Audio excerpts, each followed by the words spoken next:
I've clicked the button. I am here with a friend. Would you like to introduce yourself? What's up, everybody? I'm Liv.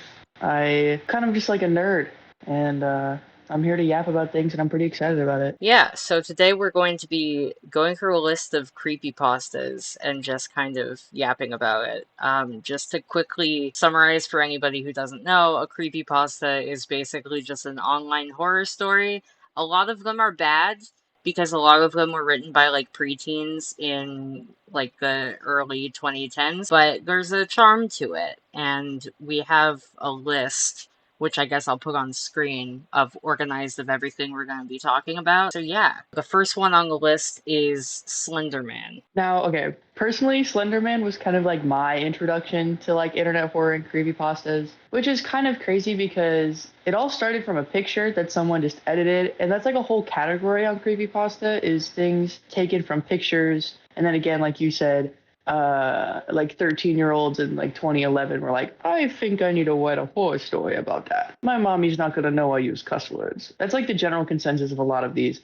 But Slenderman was low-key the scariest to me because I found out from the video game because I think I watched like a Markiplier playthrough of Slenderman and I was like, this is scary as hell. Where could I find more? Oh god, it caused so much drama because people thought Slenderman was real. They made all these movies. No one knew who owned the rights of Slender-Man, so it caused a lot of like legal issues. And like a current thing is like Dead by Daylight is getting a lot of backlash from people because they're like, why don't you add Slender-Man? Just add Slender-Man, put him in the game. They can't because no one technically owns the rights, so they can't buy him from anything. And he's also not free domain either, so you can't just like put him in under the name of like suited thing, you know? Probably one of the most like controversial things with Slender Man is of course the like crime that actually happened. Do you know about that at all? The stabbing from Yeah. 2014? Yeah. Like it was crazy because these two literally this girl brought her two friends out in the middle of the woods and was like, he's real. I swear to God. I swear to God he's real.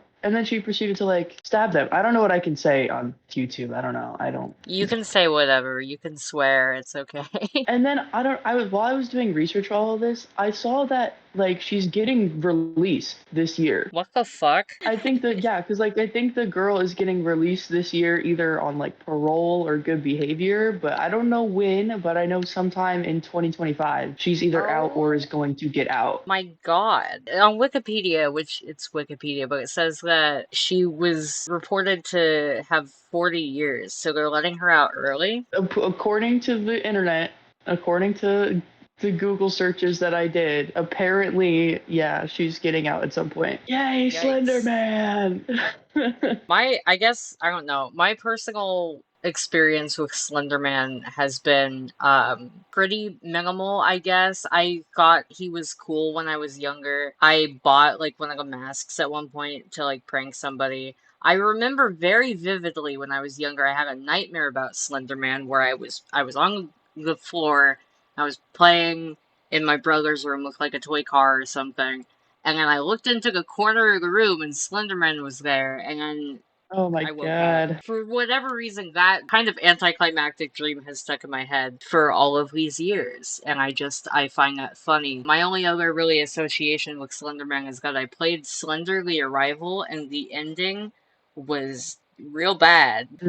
Yeah, yeah. But yeah, that's Slenderman, the granddaddy, if you will, of creepypasta, I guess. Him and Jeff the Killer kind of go hand in hand with like creepy pastas. Which is funny, that's a great segue that you bring it up because the next one on the list is Jeff the Killer. Oh god, he's I have beef. I have mad beef with Jeff the Killer. I'll quickly recap. Basically, this kid named Jeff and his brother Lou are out and about and randomly get harassed at like a bus stop. Jeff like Mhm. stabs one of them or something. I don't know. He's a violent kid. Lou takes the blame for it, goes to jail, which is insane. And then those bullies show up again, get into an altercation with Jeff. He ends up getting burned with bleach and alcohol, ends up in a hospital, and instead of burning him, realistically how somebody would have like severe chemical burns if that happened, he just has like white skin and black hair now, He's just like an edgy anime boy. He loses his mind, cuts a smile into his face, burns off his eyelids, kills his family, and then is on the run. And it's this big spooky thing.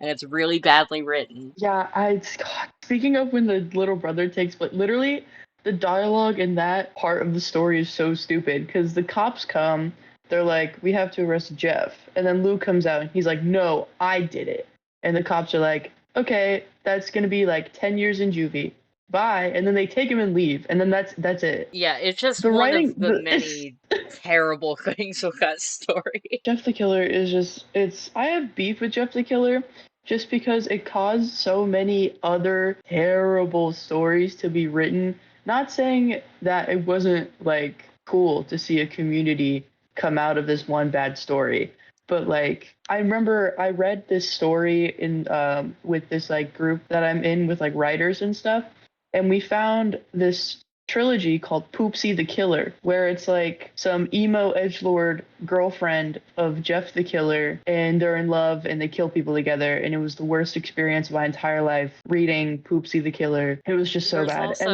then, Jane the Killer, I know. One of those where it's the same thing of like, Jeff the Killer, but girl. that seems to be a lot of like other kind of things where it's like, oh, it's this character, but girl. I think that was just a lot of like the 2010s thing was just like you thought this character was boy. No, look, he have boobies. Jeff the Killer, Jeff but the with Killer, but with boobies. boobies. There's like a published book based on Jane the Killer as well. It's, man. Yikes. And it was clearly written by like an 11-year-old. Before we move on, I do have a confession about this. Uh huh. So when I was like 10, I thought, oh god, I thought Jeff the Killer was the coolest shit ever. And I'm going to send you a photo. Oh my god.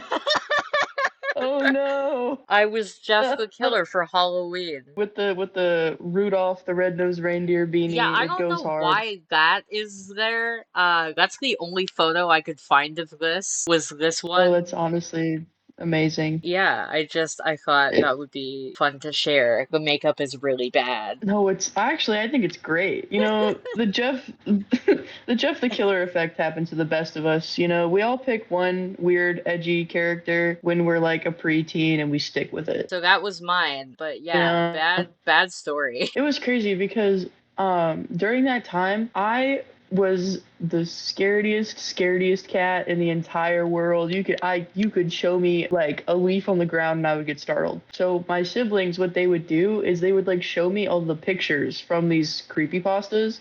This was like when I was before I discovered I can just Google shit. And so I remember seeing like a picture of Jeff the Killer when I was young, and I was like, oh, I guess I'm gonna die now. Like same with like Smile Dog and like all those other kind of picture things. Not to derail the conversation because I know we are gonna talk about these, but I personally, my opinion, I hate the email chain horror stories to where it's like, Oh yeah. if you don't share this with 15 people, the shoe man is gonna come and eat all your shoelaces. Like what are we talking about? I think it does partially stem from the whole copy pasta thing, because that's what a copy Mm-hmm. pasta is. And I think because that's kind of the origin of creepypasta, that was unfortunately a lot of the early ones were bad email chains. On your PDF, I see that you also wanted to talk about the image being kind of lost media and not knowing the origin. Oh yeah, because when I was doing this research, I was like, well, I want to find out where it came from. There's like a couple main theories about where it came from. How it's just like a heavily photoshopped image of someone wearing like a Halloween mask. People think it's actually real and it is someone who burned their face, but like you said earlier, that's not how chemical burns work. Another person said it was like a screenshot from some Japanese horror film. I forgot what it was called, but a lot of people are like debating on what it's from. I Because actually know there, a fair bit about this topic if you would like to know more. yeah, I'd love to. Okay, so there's some good like video essays on it. Basically, one of the early people who had posted the story with the image had lied and said, "Oh, this was me in a latex mask." And then Mhm. people found earlier, less edited versions of the photos from like years and years earlier. So that guy didn't make it. It traces back to a Photoshop contest on an old Japanese forum. I'll see if I can find the, like, less edited version of it. Yeah, basically it comes from this Photoshop competition, but nobody can find the, like, unedited photo. They can only find lesser edited photos. It's just a weird old forum thing. A lot of people think it, again, probably came from some kind of Japanese video because the forums were in Japanese. Okay, I found the less edited video, or photo, which I'll send you. I find this one almost more creepy. All right, let's take a gander. Ew, that one's a lot creepier than the actual Jeff the Killer image because, like, the eyes look so. They look like googly eyes. There's been a lot of fakes over the years. The most plausible guess I've seen is that it's this one Japanese, like, idol who was kind of being stalked by her boyfriend at the time and was posting a bunch of photos of her around that time, and it might have come from that, but again, it's not confirmed, and I kind of doubt it ever will be, because I feel like if that photo was still out there with the amount of people talking about it, they probably would have found it by now. Yeah. Jeff also has Avengers level amount of crossover stories. Oh, yeah, hang on. I want to share with you another good picture of Jeff the Killer. I just thought you should see that. Yeah, Jeff the Killer seems to have a lot of crossover stories. Most of them are like fanfics where it's like Jeff the Killer, Slender-Man. A lot of Jeff the Killer, Slender-Man fanfics. I don't understand why we need to put them two together and then also make it romantic. It was weird. And then there's also a lot of like self inserts. There's like this one story where it's like him and a bunch of other creepypasta monsters and they're all in one world. I think there's one fan story where Jeff the Killer like kills Slenderman. It's a lot of Slenderman and Jeff the Killer, and then another character, like a self-insert character. A lot of self-insert characters, like Poopsie. Poopsie's my favorite. It's so terribly written, and it's so. I feel like it's like a shit post. It's gotta be like a troll pasta because the second part is just so bad, but it's also so good. I highly recommend the viewers to watch Poopsie the Killer. I will find it and link it in the description. It's like lost media slash troll pasta. Absolute It's so cinema. terrible. The name is amazing. And What were you Poopsie's saying? like her name too. I was saying her name is Poopsie. Like that's not like Yeah. a nickname. I think her name is Poopsie. And I'm like, oh, I cool. mean, I would become a serial killer too if my parents named me Poopsie. Candle Cove. Now, I don't know much about Candle Cove, but I liked. Okay, so I watch this podcast called Creepcast. They read creepypastas in r slash no sleep stories and just like a lot of internet horror stuff in general. And that's when I first like found out about Candle Cove. And it made me really like the concept of like lost media horror stories. Because I mean, I liked that when I was younger with like all the video game lost episode like weird shit. But I liked when they went over Candle Cove and like talked about other kinds of found like, hey, remember this thing as a kid? Yeah, that's crazy. And then it was never real. So, I'm gonna give the nice people at home who are watching this a bit of insight how we did this. Basically, Liv here made a PDF of like some topics to talk about and like elaboration, and then I made a bullet point list, which I showed earlier, which included all of those and then added on some. So, Candle Cove is one of the ones I added. Basically, because we're in the classics, we're talking about the classics right now, and Candle Cove is kind of like one of the that and like Squidward's Suicide, which is lame, so I didn't want to talk about it, but those are kind of like the granddaddies of lost episode creepypastas. We'll talk about some more of those later. To quickly summarize, because I'm realizing I didn't do that, Candle Cove, basically, it's this story about an online chat room where all of these people are talking about this really creepy pirate puppet show they saw when they were kids, and then the twist at the end is that when they ask their parents, they're like, oh, you would just stare at static for hours. It's like perfectly solid for what it is, but what I find particularly interesting, Sci-Fi made a TV adaptation of Candle Cove. I saw that. I want to watch it. It's on my list of things. Yeah, I did not watch it, but that does exist, and that is notable because there are some creepypastas that have gotten like bigger adaptations, like Slender-Man is the most obvious example, but it Mhm. is rare. So I just found it cool that that was a thing that happened. Yeah. And then also, Cove, it also, another story that came to mind when we're talking about like the kind of lost media is 1999 or like Mr. Bearman. I don't know if you've heard Yes. about that one. I love it. Oh I my almost put it God. on the list, but it was very long and convoluted, and I didn't want to bloat the list too much. No, it's good to mention. It's great. I would recommend people would read it. It's a really Creepcast also did one on that. I love Creepcast. I'm always going to talk about Creepcast. But it's good. I will gladly give recommendations to horror stories, but for the point of this, because I don't want this to be like a 8 hour long video, because I could make it an 8 hour long video. I'm just saying. People But love long videos, so like, I know I do. I'm a sucker for a two. If a video's 2.5 hour long, like iceberg or video essay, that is going on yeah. immediately. Absolute cinema. But yes, 1999, just to shout that one out, if you want like a good lost episode type creepypasta that's actually pretty solid, I would recommend reading that or like watching a read through of that. Next on the list, and this is one of the ones that was on your PDF document, I believe, is The Rake. hmm Now Yes. the rake, I kind of just put as like a title to talk about all of like the bulk of the like weird cryptid skinwalker mimic stories. The rake is the most popular, but a lot of creepypastas are like this weird thing in the woods sounded like a human, but then it wasn't. It was the creature, which some of those are good, like Stolen Tongues, that one, beautiful, beautiful representation of like the Native American culture and like taking their spirituality and making it like spooky.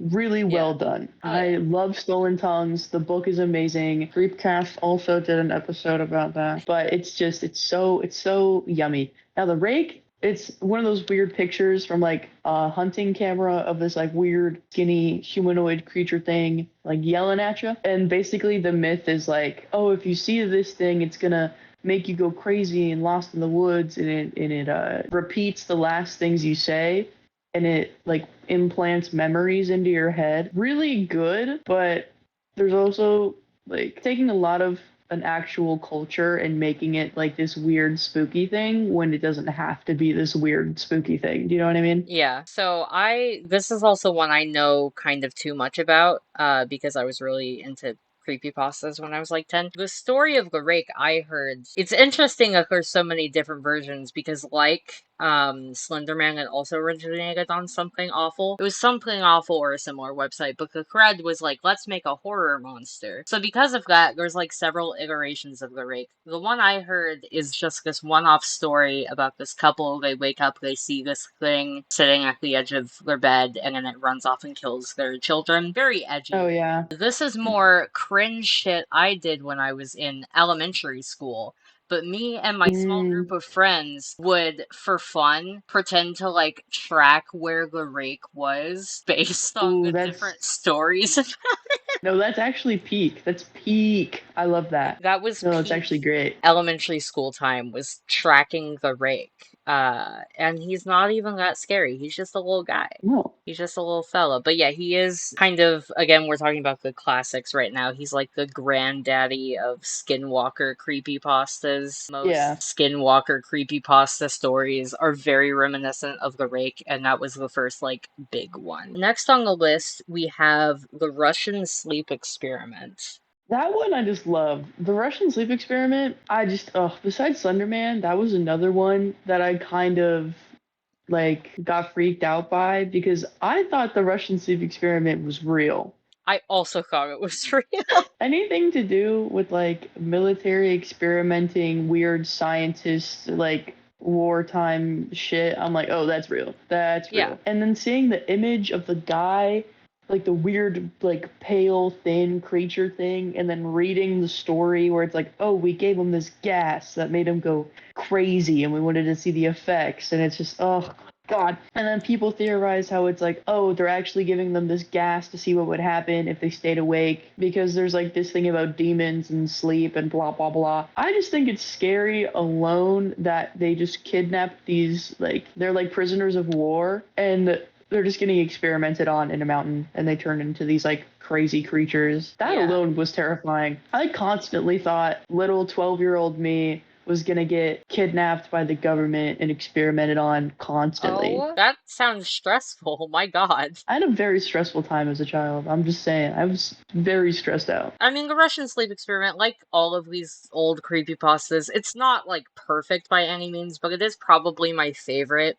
of the like classic main ones that people talk about when they think about classic creepypastas because it is better written than a lot of them. I'll send you a photo if I can find it. That picture is actually a Halloween prop, which I find interesting. Most of these creepypastas are just like pictures of normal things, and someone's like, how can I make this spooky and edgy for the internet? Yeah, so this is a Spirit Halloween prop, which I'm just going to send you this photo of unedited. And it is really freaky. Yeah. Ugh, I Yeah. hate that thing. I hate that It thing is so bad. real bad.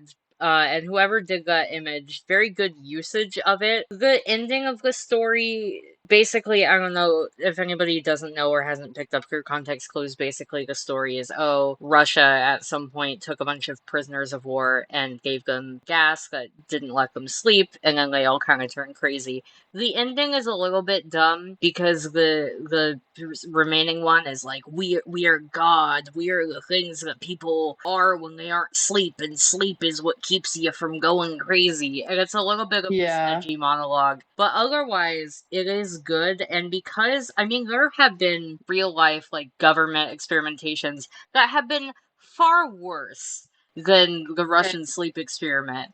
So it's one of those ones where it's just realistic enough to be believable, especially if you're like 10. And I do Mm-hmm. think that definitely gives it some points. Unlike the next one on the list, which is Smile Dog. God, that image. I hate. Ah.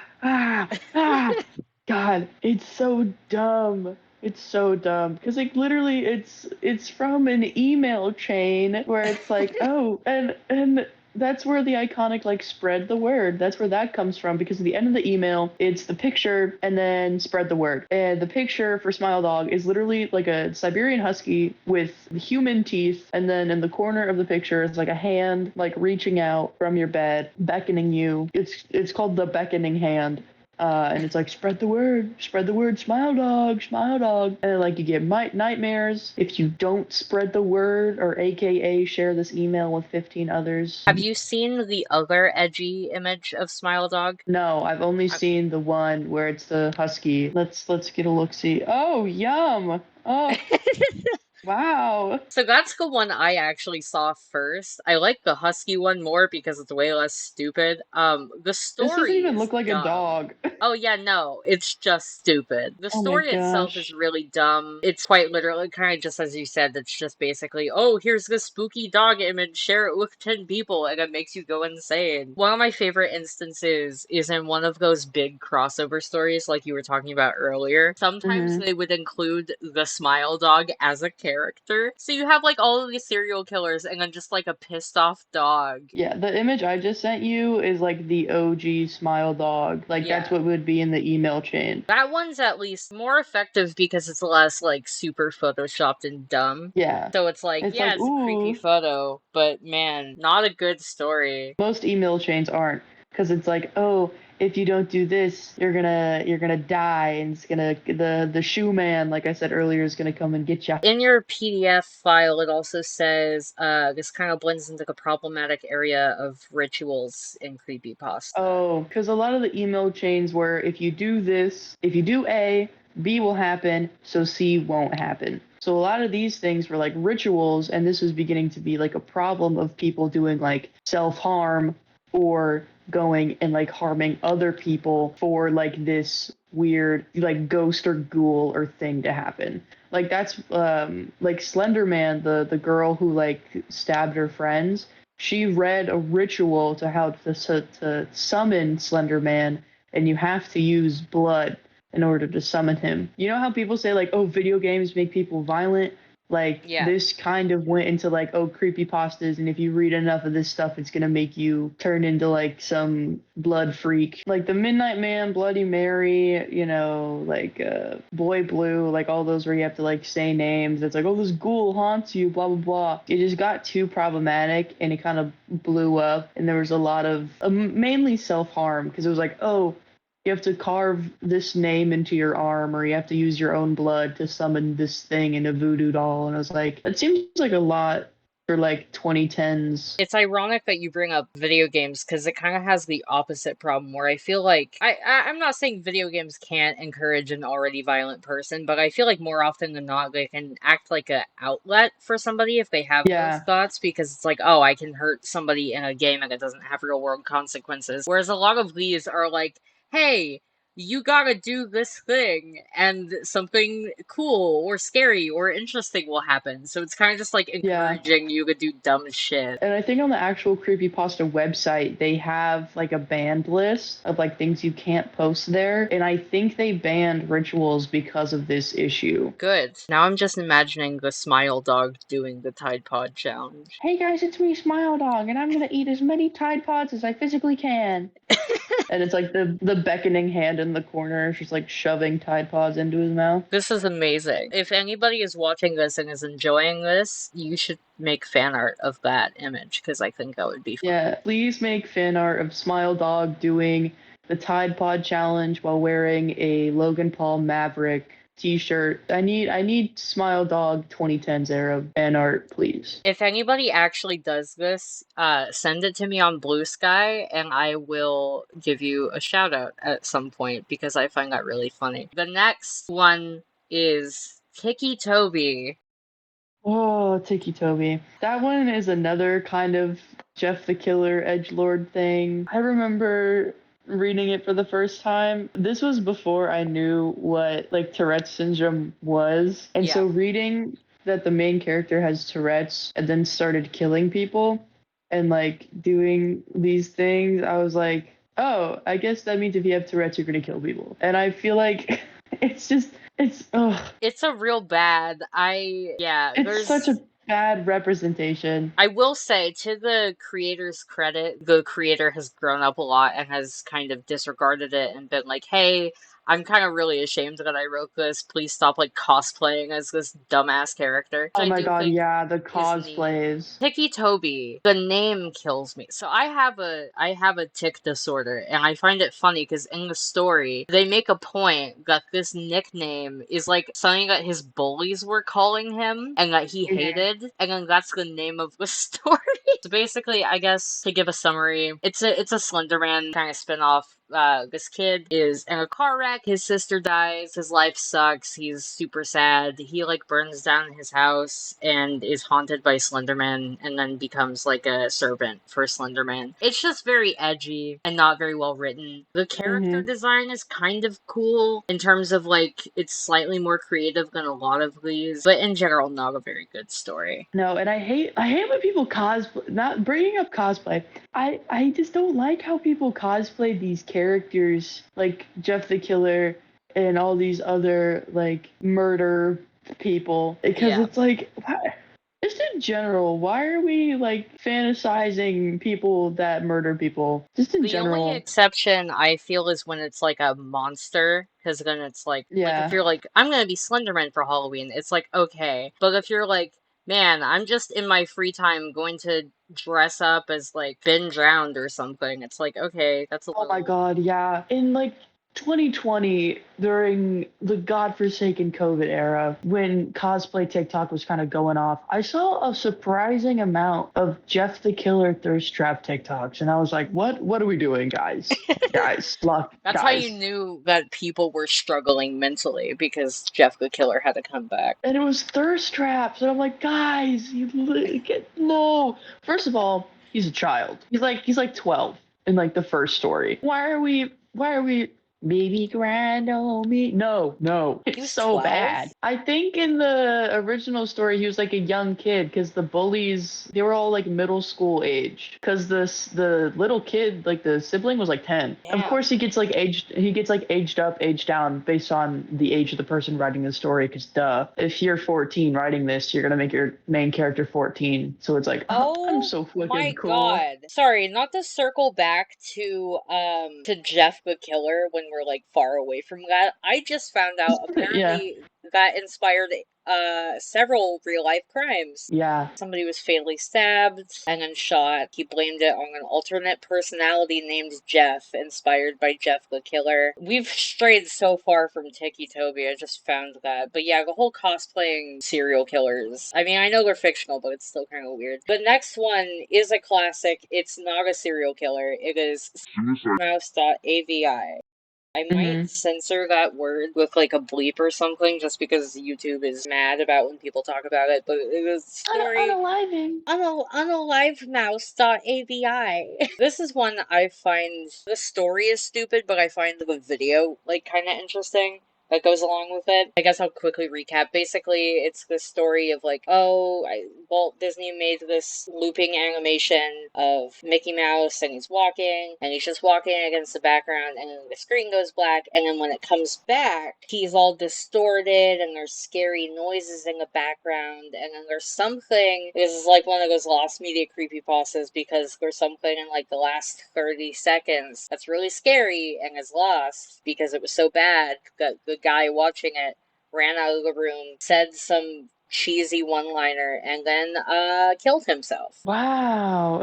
So the story is stupid. There have been recreations of the alleged video, which are like well done. I like that aspect of it. I just figured I would bring it up because it's like again one of the like granddaddies of lost media. Are also a lot of Disney based ones. There's also Abandoned by Disney, which is really long and really Hmm. stupid, but that's also like a ooh spooky Mickey Mouse. Oh, yeah. The real horror is the things that the Disney Corporation does. Did you have anything Um, to add about this one? no.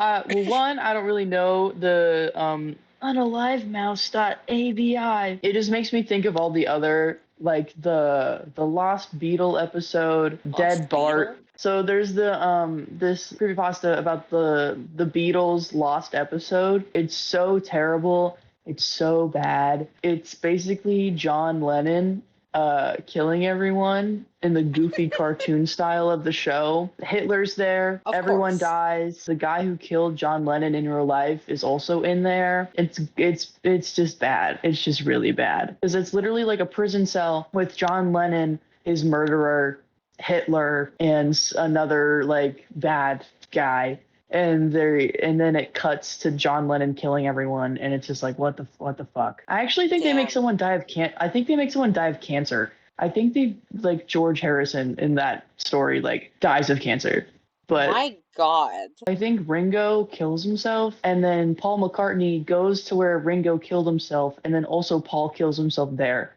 and it's because of John Lennon. This sounds like a masterpiece. This is funny to me. My middle name is Lennon after John Lennon. So the last two will go in order, but the last two are the Jacks. So Hmm. Eyeless Jack.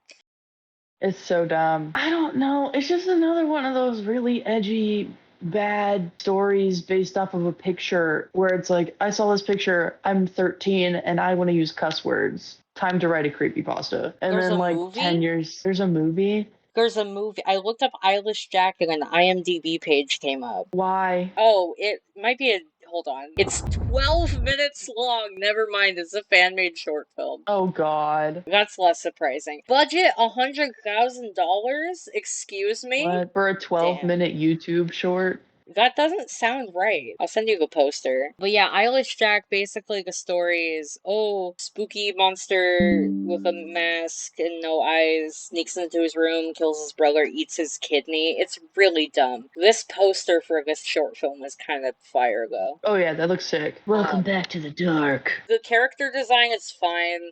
The story is really stupid, but it's just one of those ones that was super popular. On the topic of bad creepypastas about characters named Jack. These segues are getting worse and worse as we go along. I think the most controversial of the classics that I included on this list, which is Laughing Jack. So, Laughing Jack, story about imaginary friends. This kid he gives him candy, but then the imaginary friend is real, kills the kid.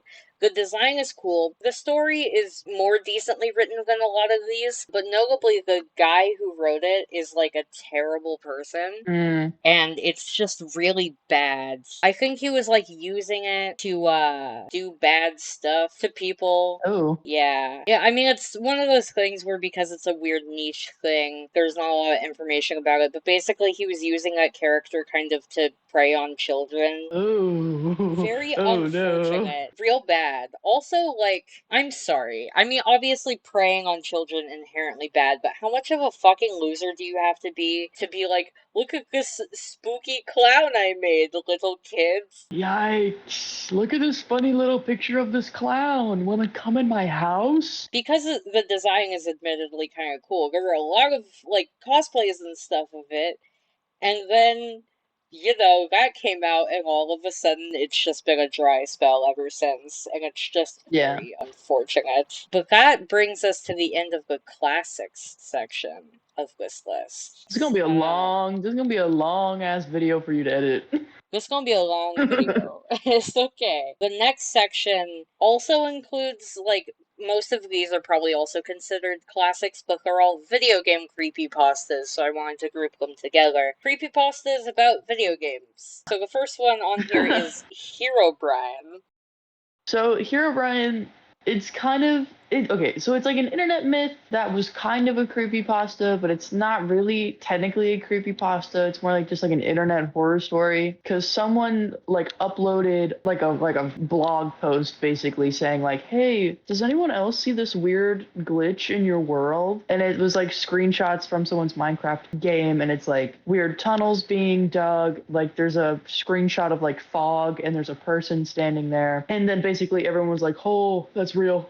Oh crap, that's so real. Oh my goodness, he's right there. He's right behind me, isn't he?" And it just became this thing. And then people started like actually contacting Mojang, like, "Holy crap, you guys gotta get this ghost out of there." People were like, "Oh, it's Notch's dead brother in the game." And then there's like, "Oh, you can actually summon him." And then I'm not gonna lie, I did fall for the tutorials where you take the gold blocks, netherrack, the redstone, and you try and summon him. It never worked because it was actually a mod you have to download. Whole bunch of fake sightings, a lot of fan art, a lot of fanfics, I will have to say.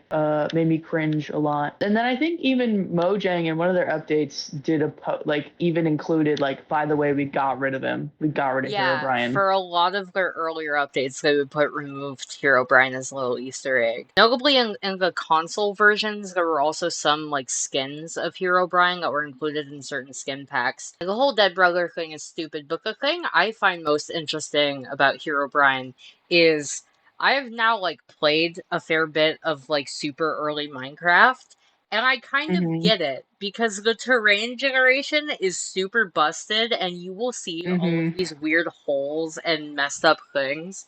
So it's like, obviously there's not an entity in the world, but because that stuff is already in the game, because the early game was just that buggy, and this is like from very early Minecraft, it's very easy to see how somebody was like, oh, it could be a spooky monster. Yeah. The photo is fun. It's Minecraft, so it's not that scary, but Ooh. like Minecraft can be Ooh. kind of spooky. The main thing that just makes it go from like a perfectly understandable, fine, and offensive creepypasta to kind of stupid is just the whole dead brother thing. Yeah. Which is, first off, very insensitive, just to be Oh, like, for oh, this is sure. the backstory. But it's also not true.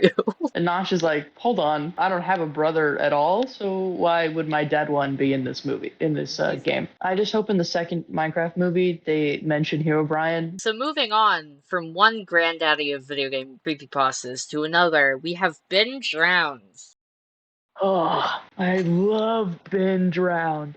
Not only is it because it's like very iconic, but also it was one of the first ones where I found the YouTube videos before I read the creepypasta. The guy who wrote it, he like modded Majora's Mask to be like what he's describing. So there's videos on YouTube of like the game bugging out, the weird music, the statue, all the characters being weird. So I found the videos first and watched those at night, of course, because when else would you watch them Of when you're a course. child and you have unrestricted access to the internet? I was genuinely terrified because everyone in the comments was acting like it was real. Like the guy uploading it in the description thought it was real. I was terrified constantly as a child due to these dumb creepypasta things. I was constantly terrified. But Ben Drowned, the fact that it's like, I went to a yard sale. This guy gave me a cartridge from this dead guy. Isn't that crazy? It is crazy. Why does this old man have this cartridge at a yard sale? What's going on here? Been Drowned is exactly what you just said of like, oh, I found a spooky game cartridge and it was haunted by a ghost, which is most video game creepypastas. Although the video aspect makes Been Drowned inherently better than most video game creepypastas because that's a level of effort that most do not put into it. Yeah. The drowned kid aspect is kind of dumb, but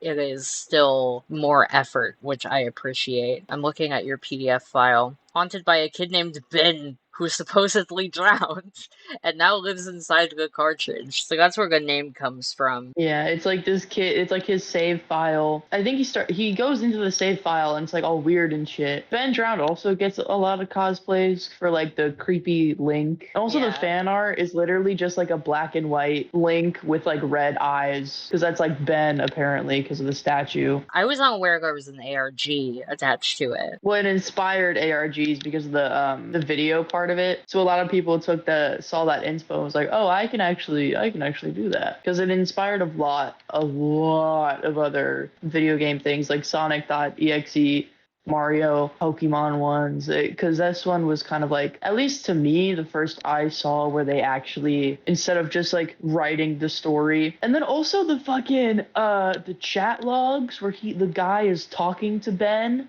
through this like chatting app from the 2000s.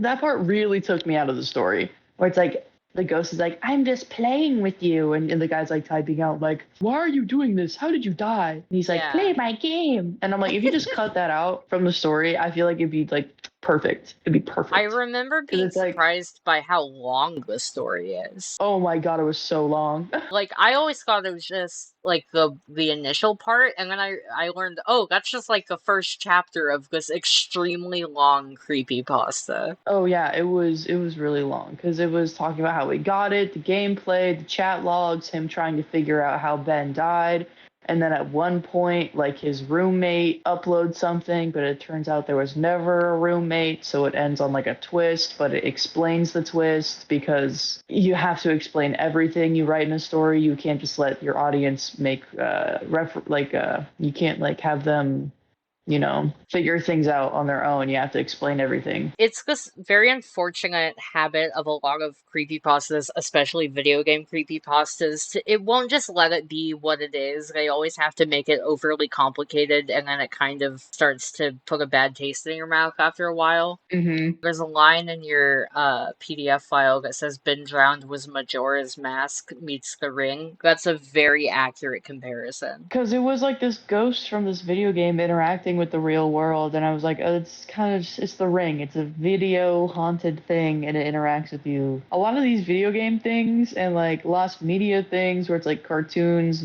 like fictional characters. There's a lot of the iconic hyper realistic blood, photorealistic eyes. We love the word hyper-realistic when it comes to video games and creepypastas about like lost media because I think they think that if you see a cartoon and then there's a really really realistic part that automatically makes it super terrifying. I think the one that like made the photorealistic and stuff iconic was Squidward's Suicide. God, that one is just so, I know you mentioned it earlier and it's so, I have no words for Squidward's Suicide because it's so bad. The most interesting thing about Squidward's suicide is that they referenced it in SpongeBob. Yeah, I was gonna say that, like, they appreciate, like, they acknowledged it existed.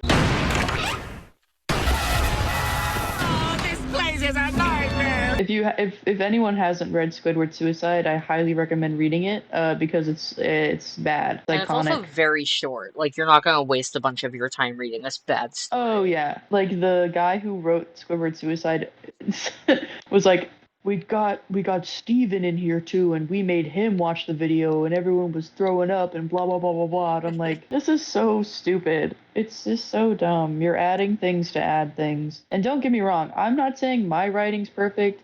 I'm not saying that some of my early works weren't also as cringe as that, but some of these creepypastas make me feel really good about myself sometimes because holy crap. Speaking of hyper-realistic blood eyes, the next one on our list is Sonic.exe. Now, I don't know much about the creepypasta. I only know the game that was made that Markiplier played because I watched his playthrough of Sonic.exe. So, and I know you're a Sonic fan, so I feel like I should let you take the lead on this one. Oh, I know an embarrassing amount of this. So Sonic.exe, bad video game horror story, that came out after Binge Round, but was still one of those, like, early ones, so it also became kind of like a granddaddy of video game creepypastas. Written by, like, a terrible person who I think went to jail for sex crimes or something. Whoa. Oh my god. I'll look up to double check what exactly it was, but it's like this person did terrible things. Okay, I found it. In late 2021, he was exposed as an abusive boyfriend, manipulator, and has done sexual role plays with minors. Oh no. So because of this, the ownership of it was sent to other people. So now other people kind of own the story. Sonic.exe is also like Binge Round, where it's not just the one story. There were like bad sequels. The story is really bad. It's basically the same thing of Binge Round, except more dumb.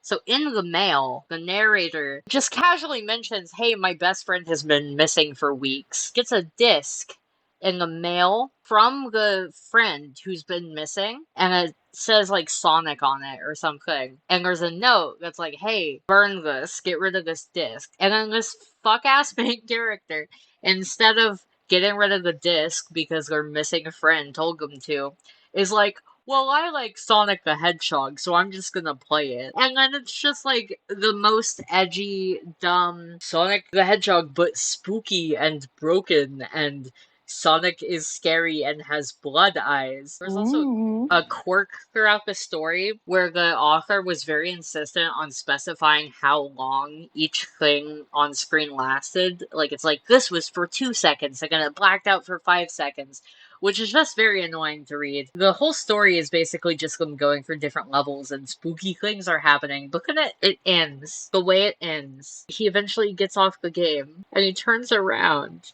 and on his bed, there's a Sonic the Hedgehog plush with the Forgot. with I the blood remember this. eyes. I remember this. I remember this. I remember this. I remember this. Because, oh, again, I'm referencing Creepcast. In one of their live shows, they read Sonic.exe, and someone actually gave them the plushie and they brought it out on stage when they finished the story.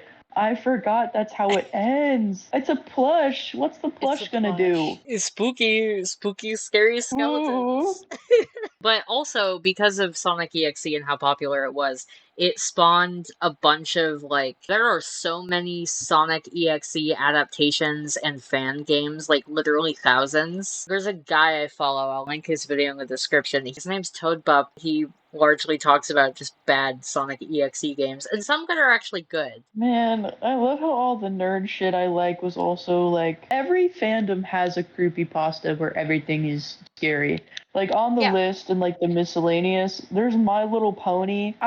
Oh my god, don't get me started on that. I need to lock in. I need to focus. But yeah, Sonic EXE, real bad. If you want a better Sonic horror story, I think it was sort of inspired by Sonic EXE, but Sonic Rewrite is much more entertaining and has like good music attached to it because it's a Friday Night Funkin' mod. There's better Sonic horror out there if you want some Sonic horror. Sonic.exe is not great, but it is kind of iconic. This is kind of silly, but the next one is Lavender Town Syndrome.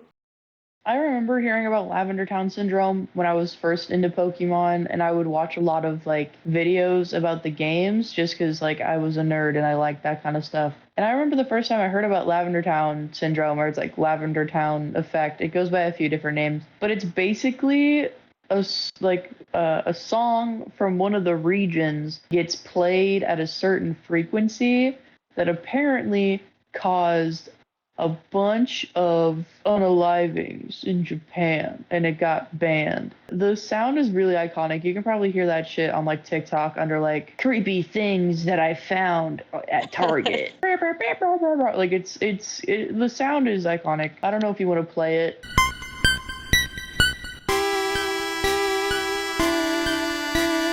Lavender Town is good because, again, it's someone who was talented and creative enough to actually make this sound and make the gameplay.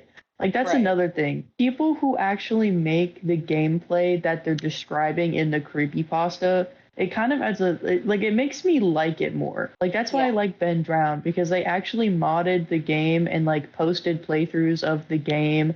And I'm like, oh, this makes it feel so much like more real and authentic because I'm not just reading it, I'm actually seeing it and it coincides with the story. Right. There's two more like that, which I didn't put on the list because I don't really want to talk about them. But Godzilla NES also did that. And then it's not really a creepypasta, but Petscop is also a very popular example. It's very cool when people make the visual or something to go alongside it. In your thing, yeah, it says Japanese kids in 1996 get headaches, go insane, or commit suicide, which is really really dumb. But also it is notable because you also mentioned the town is already weird. I will say it obviously didn't make me go insane or kill myself, but I was playing through Pokemon Silver. After the main game, you get to go to the region from the original gen of Pokemon, and I got there and I got to Lavender Town, and it did, because it was high pitched, make me feel a little bit sick. So it is one of those ones where it's like, obviously this is Ooh, exaggerated,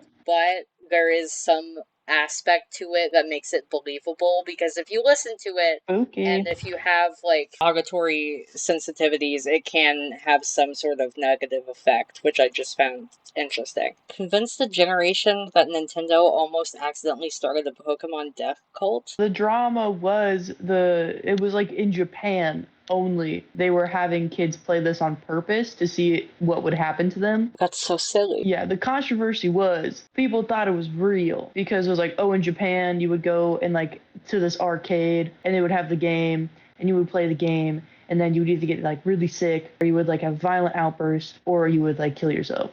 So, like Polybius. Basically, Before we move on, I do want to mention this Lavender Town Syndrome thing has to have been inspired by the anime thing that gave kids seizures, right? I heard about that. I don't know if it was directly inspired, but they do have the same like vibe. So that was a real incident, or somewhat real incident, where there was an episode of Pokemon where Pikachu did his like lightning attack thing, and it was really quickly flashing colors. So it caused some seizures and also just made some kids just feel sick. The funny thing about that, I mean, it's not funny that this happened. Most re-uploads of it are slowed down now, but because the episode was about Porygon, and because this episode was so infamous and got banned, they stopped including Porygon in the anime for like years and years and years. But ironically, Wow, Porygon had nothing to do with it because it was Pikachu that did the flashing, so I just found that silly. that is pretty interesting. Now we have finished the video game creepypastas section, and we're going to miscellaneous. This is just kind of random ones I threw in. First one on the list is your MLP My Little Pony creepypastas. I have beef with My Little Pony creepypastas. Of course, there's like the two iconic ones, which is Cupcake and then the Rainbow Factory. Cupcake is where Pinkie Pie tortures Rainbow Dash and bakes the ponies into a cupcakes and makes the ponies eat them. And then Rainbow Factory is where Rainbow Dash turns like failed Pegasi into rainbows, basically. But I was doing a lot of research to see if I can find more, if I can find any controversies. Turns out most of this shit is just like brony goon content, and it made me really Oh. upset because I was like, what? Oh no.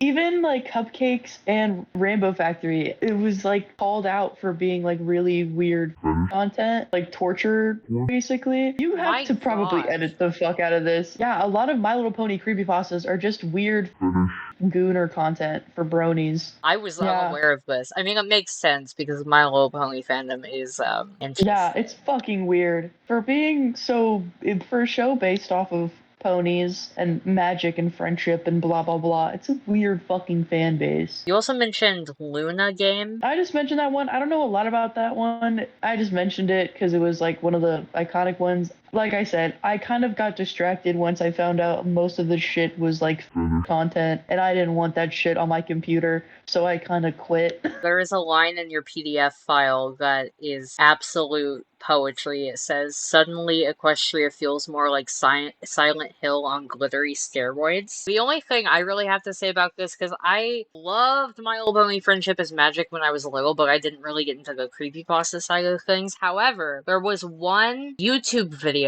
which if I'm able to find it, I'll put it on the screen. It was kind of freaky. I even found it and rewatched it in somewhat recent years. And I mean, it's like corny, but it is kind of really creepy and it really freaked me out. And me and my friend saw this video together and made like a whole story out of it. We're like, oh, these are scary creatures and they have different forms. And somewhere I have an encyclopedia we wrote, all inspired by this one really freaky My Little Pony animation. I don't know if that counts as a creepypasta, but I figured I would mention it because it really freaked me out when I was younger. A lot of internet horror and creepypasta kind of just get clumped together. Creepypasta Let's is see just if I used can as like a find it. blanket term. I'm trying to see if I can find it. I really hope I am because it scared the living shit out of me. I found it! Alright, you gotta watch this. Can you still hear me while I'm watching it? Yes. Okay, cool. So you can get to hear my reactions, right? Live reaction of your nightmare. All right, she's walking. Oh, ew. Oh, it's a pony with big black eyes. You know, for a fan animation so far, this is pretty good. Yeah. Oh, the teeth. Oh. Oh, she woke up. It was a nightmare. Oh, and her window's making the pounding noises. There's goo. Oh, wow. That was. Yep. Oh. No, everything is fine. And it cuts to a radio. It ends with her taking the thing to the hospital. Oh my god. This video Okay. has a little over 1 million views and is from 2013. Why do people want so many bad things to happen to these ponies? I have no idea, but yeah, that was the thing that was like, that was the most exposure I had to My Little Pony horror, and it scared the shit out of me, and I like avoided anything else. So I managed to avoid all of the weird content. Next on the list is Happy Appy. Do you know anything about this?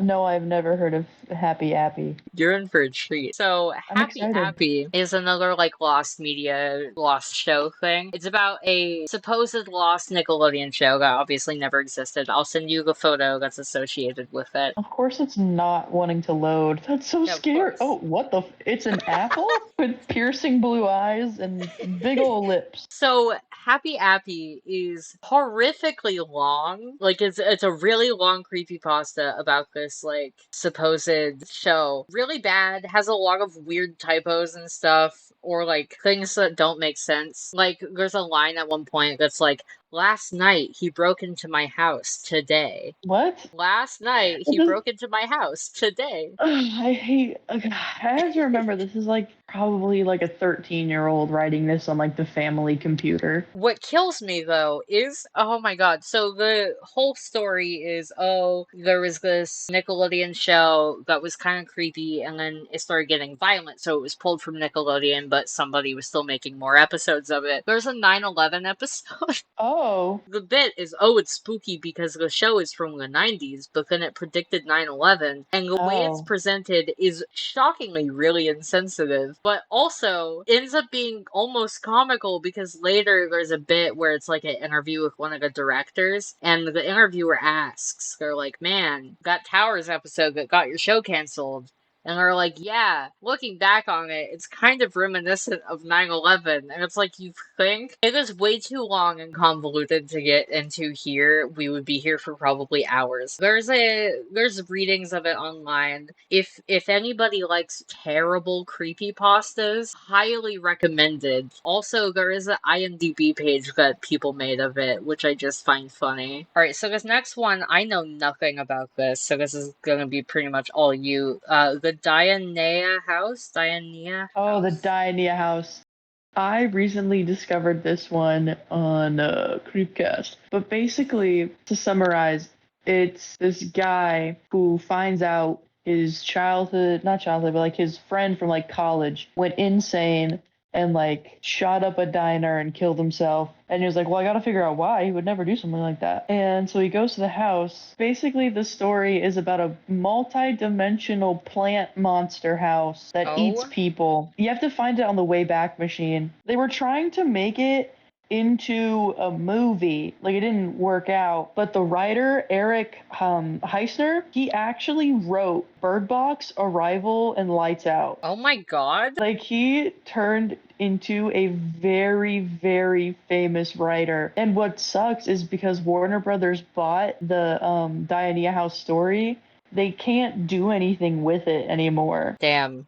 He also worked on A Nightmare on Elm Street, the 2010 version, Final Destination 5, and like the other things I did on before. The Dionaea House is so good. It's so yummy. I love it when, like, actual professional horror writers do stuff like this. Yeah, and he's like a really big name. He worked on a lot of like good things. This is from like way back in like 2004, 2005-ish, I think the Dionaea House came out. God damn. Because it was like a blog post with chat logs. There was multiple characters interacting with each other on these chat logs. It was just, oh, Dionaea House is like, I love Dionaea House. The story is just good. The Creepcast episode on it, I will never shut up about Creepcast. Oh my No, it's god, I'm okay. yapping about it. They did a really good job of like reading it. They had funny bits. The Dionaea House is just really good. I will have to check this one out because this is one of the ones I had not heard of. I only know like kind of the base of the next one. The next thing on the list, the SCP Foundation.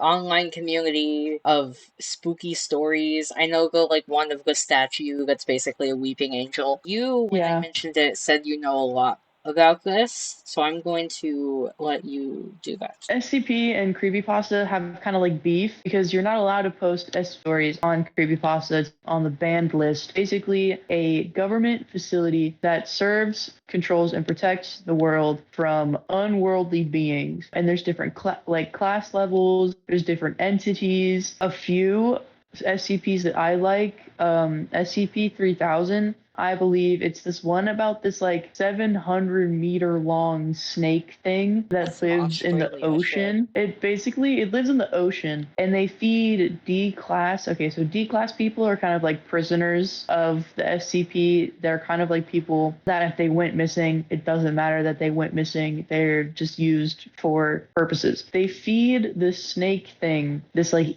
moray eel looking thing. They feed it people and it secretes this liquid that they basically use as an anesthetic or like a memory loss thing. Say a town gets hit with like an SCP and they need people to like forget, they would give it a certain anesthetic using the goo from the thing. A lot of these SCP stories have a lot of overlapping like scientists and classes and events. Another one I like is Cousin Johnny. I forget his SCP name. Where basically if it's like a wedding, a christening, or a funeral or some sort of family event, he'll appear and he's basically like a cricket or like a bug of some sorts because what's going on is like he's slowly eating people during the event, but when interviewed after the event, people are like, oh, cousin Vinny and I were just hanging out, but it turns out he like ate people and like did a bunch of stuff. That one's just really good. And then there's also just like a bunch of dumb SCPs. Like there's not dumb necessarily, but like ones that don't do anything. Like there's one SCP where it's literally a guy that just follows you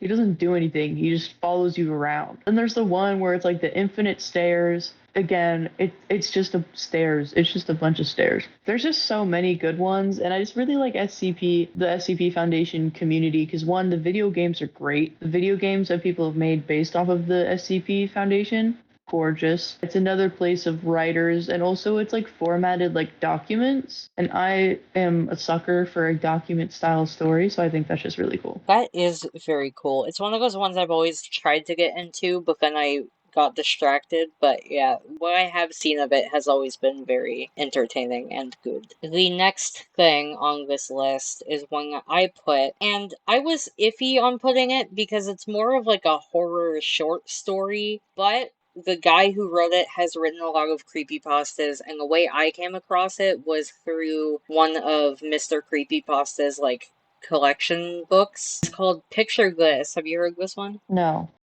Okay, so it's called Picture Bliss. It's by Vincent V. Cava, who has written a lot of creepypastas. He's also done like remasters that take some of the bad creepypastas and make them better, like he did one of Jeff the Killer. So this story is wild. I actually did a full narration, like read through of it on my channel, which I'll link in the description because I really like this one. Content warning for like necrophilia. What?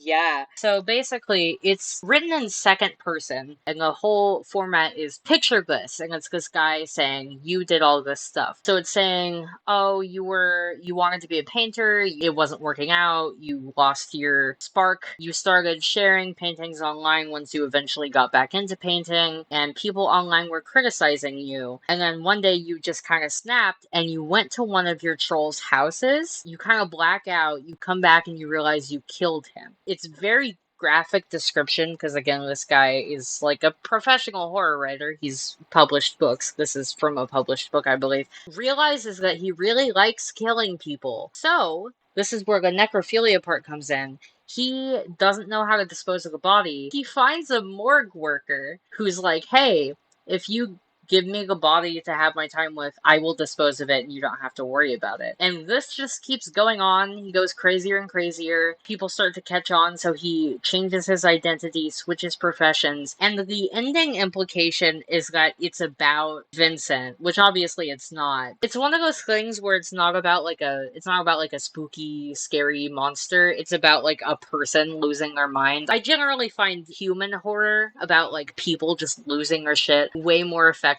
than, "Oh, there was a spooky thing in the woods that was following me." Just a very good horror story. Again, I don't entirely know if it counts as a creepypasta, but it is a very good horror story, and it does fit in with a lot of creepypastas, so I wanted to mention it here. Yeah, that's weird. But I mean, it sounds like a good story to read, but like holy smokes. Mr. Creepypasta's also done a read through of it. There's read throughs online. I would recommend listening to it because, I generally recommend listening to it, but it is very good. And the final thing on the miscellaneous list, and this is kind of similar to the SPC Foundation, but I wrote the Backrooms.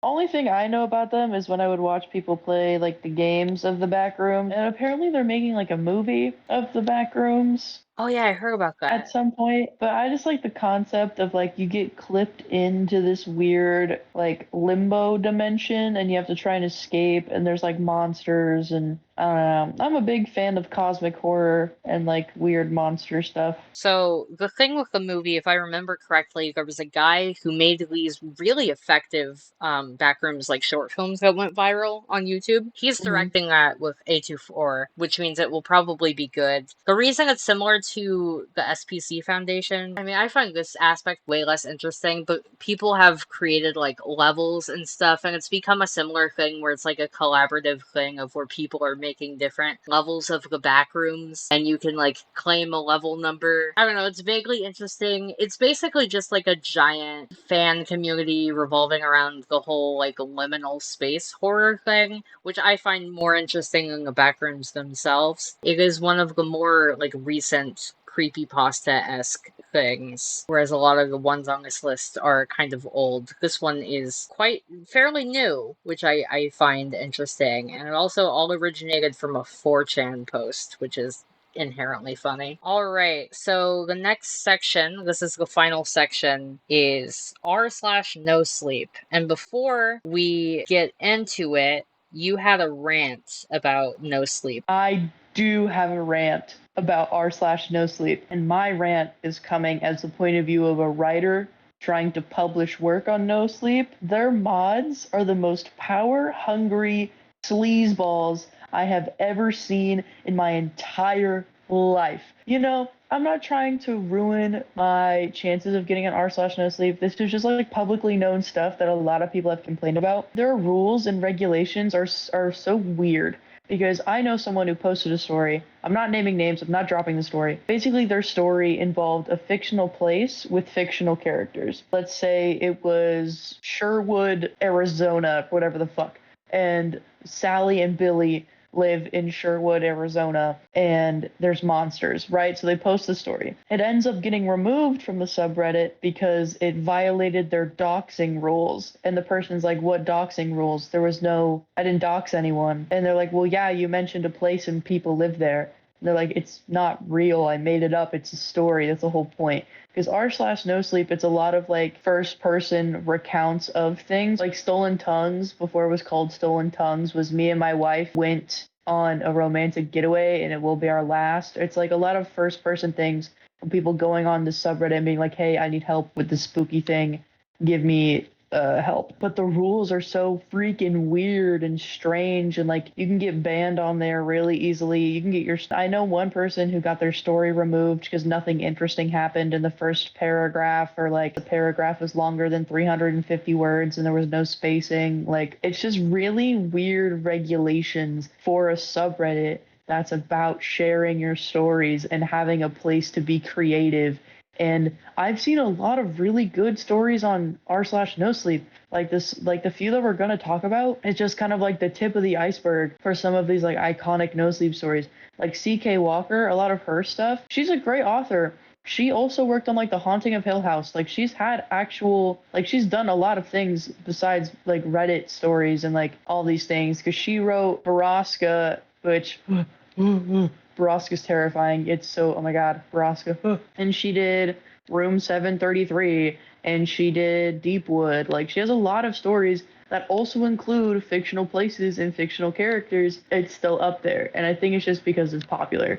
It's just a really weird system for a subreddit that's about horror stories. They really don't like horror stories. I did publish like a one-off story on there at one point. I found it annoying they have like a word count minimum, mainly just because when I write, I tend to be very concise, where I'll get across a lot of points without using a lot of words, but it's like you have to have at least 1,000 words. I get wanting no spam, but you can enforce no spam without putting like you have to have at least a 4-digit number of words, because that's kind of a lot. Then it makes, if you're a more concise writer, suddenly you have to pad it out with a bunch of filler, which just inherently makes your story worse, which I find really dumb. I didn't even know they had a word count limit. See, it's such a weird subreddit, but so many iconic stories have come out of that. The first of which we will talk about is one that I have not heard of, but that was on your list. It is Stolen Tongues, and you've mentioned it a couple times as well.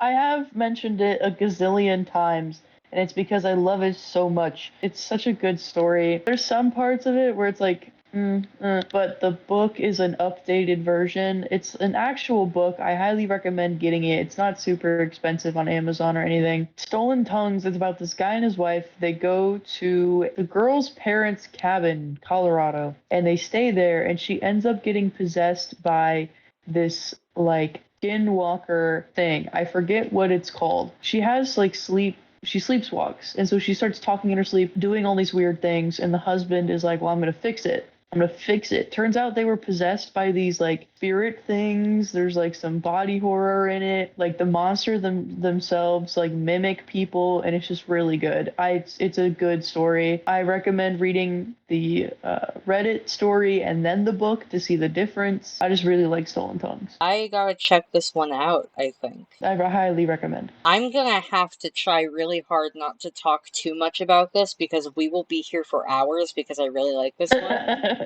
Yeah. The next one on the list is Tales from the Gas Station.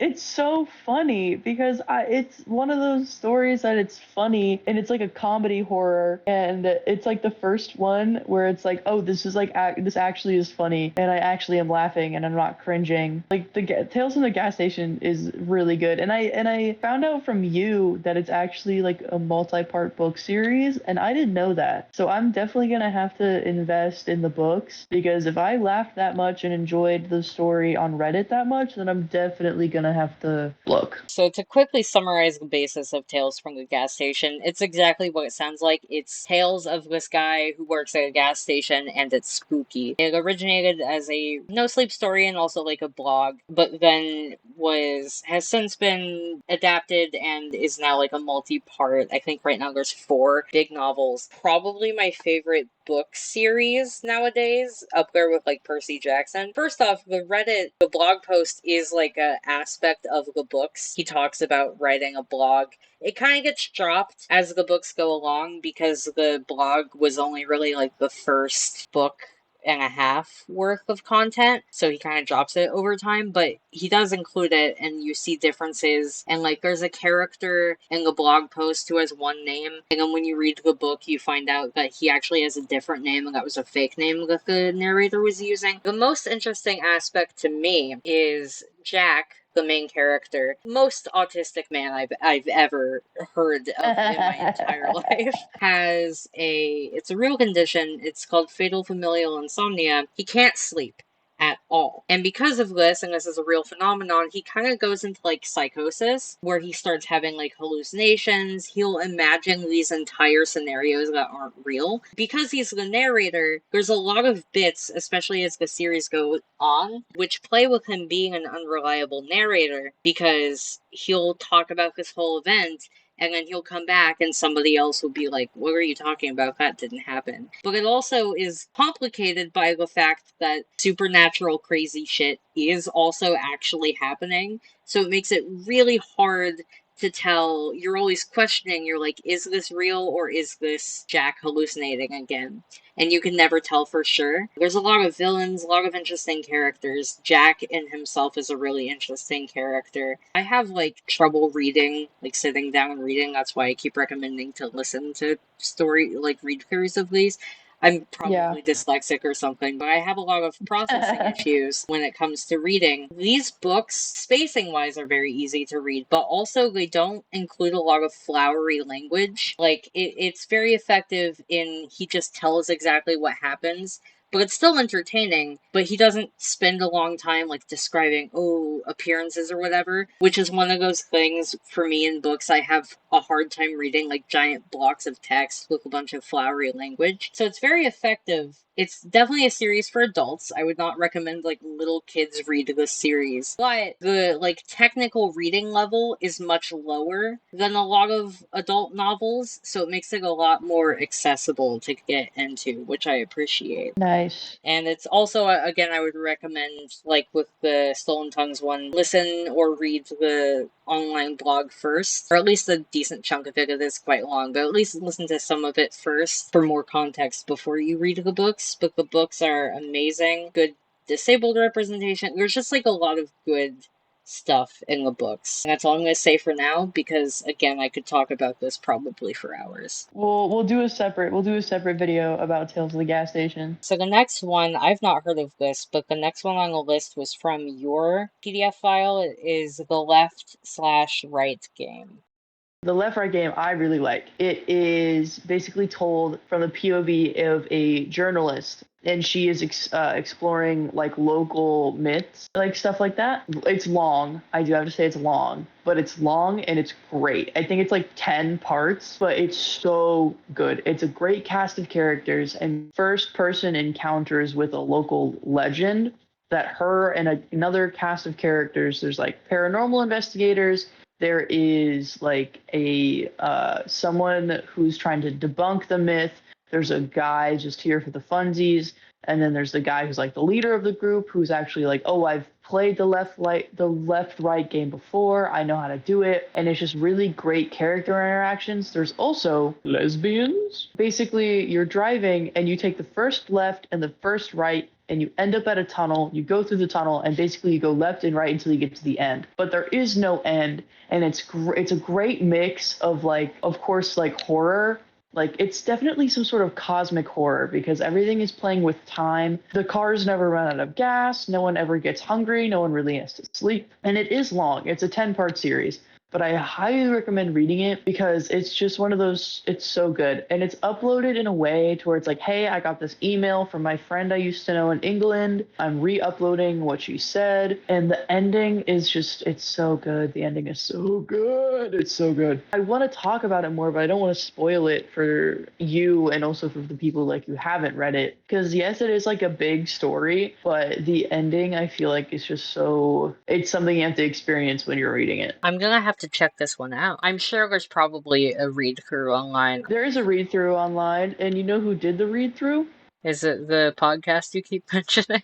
It's Creepcast, yes. Their whole thing is reading stories, and like, if especially if you have a hard time like sitting down and reading things, but you want to get into like creepypastas and scary stories and online stuff, it's great to watch them because not only do they read it, but they like discuss the stories and all that kind of stuff. Like, Creepcast is really great. It's what got me into writing more, honestly, and it's like led me to found a great community of writers, and they're definitely going to watch this because I told them I was recording this video with you, and they're like, oh my god, I'd be interested to watch that. So shout out Writers Room Creepcast Writers Room, shout out them. They do a really good job at the read-throughs. That's the point of what I'm saying. My personal favorite reader is Mr. Creepypasta. I think I mentioned him earlier. Yeah, he's good too. He was the one who, like, that's how I found all of the big ones when I was younger, is I would watch his videos. I think he even did a lot of the audiobooks for, like, the official audiobooks for Tales from the Gas Station, which I just find cool. But yeah, shout out to Creepcast and Mr. Creepypasta. Speaking of Mr. Creepypasta, this is actually the last story on our list, so we're in the final stretch. We've been filming for almost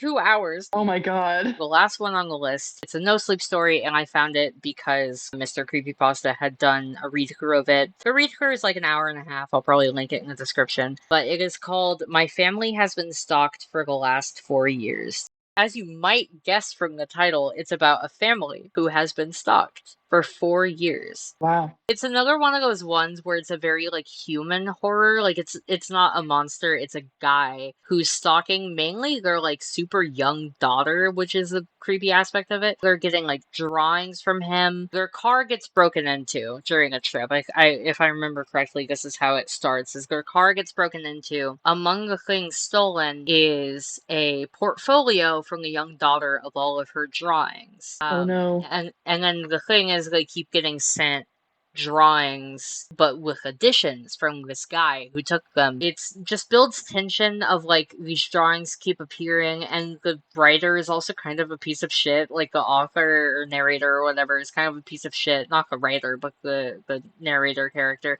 in terms of, like, he's hiding this from his family, which obviously ends up causing problems when it eventually comes out. And then things escalate. Their dog dies at one point, like, he gets murdered by the stalker. So there's Oh my your, like, goodness. whatever it's called, does the dog die? If animal death bothers you, maybe give this one a skip. But, like, the dog gets killed. The dog actually is also a thing where it kind of showed up and it's implied that the stalker gave them the dog, which makes the narrator really uneasy, but then he falls for the dog. He's like, oh, he's kind of sweet, and then the dog gets murdered.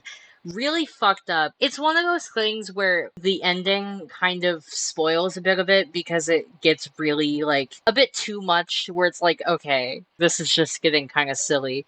But the bulk of the story is very effective, and it's, I think, the first no sleep story I heard, which is probably why it stuck with me. But it is a creepy one. So if anybody watching has like an hour and a half to spare, I would recommend either listening to or reading that one because it is quite good. I'll have to give it a try. What's so funny, I'm gonna embarrass myself. Remember when Corpse Husband would just read scary stories Vaguely, yes. before Corpse Husband was cringe? I used to watch Corpse Husband. That was how I got my fix of scary stories. But that is the end of this list that we came up with. Yes. Oh my god. I'm sure it'll be shorter, but we've been filming for 2 hours now. However long Creepypasta Retrospective, talking about the classics, personal favorites, ones that we find interesting, the good, the bad, the ones written by pedophiles, because apparently that's a trend among creepypasta writers. If it weren't for creepypastas, I really wouldn't have found out that I liked writing and I liked writing horror stuff. If you want to write, do it. Clearly, you can't be as bad as some of these Jeff the Killer, My Little Pony content bullshit. So go ahead and do it. Yeah, Why just not? just don't be creepy with minors. The bar is very low. I had a great time recording this with you. I had a great time yapping with you. I would be glad to do another video with you again, yapping about weird shit. It's like my favorite thing to do. If people want to find my socials, I'm Livthelobster14 on everything. I'll link something. I'll talk to you about what to link in the description. If you people watching at home enjoyed this video, let me know. If you hated it, let me know. I appreciate your view either way. If you did enjoy and you want to hear me talk about more things, I don't typically talk about creepypastas, but I do play a lot of horror games and just yap a lot. So if you like my personality, consider subscribing. Like the video, it would help out a lot. Check out Live. Yeah, I hope everybody has a lovely day, and I will see you whenever I see you again. Goodbye. Ditto.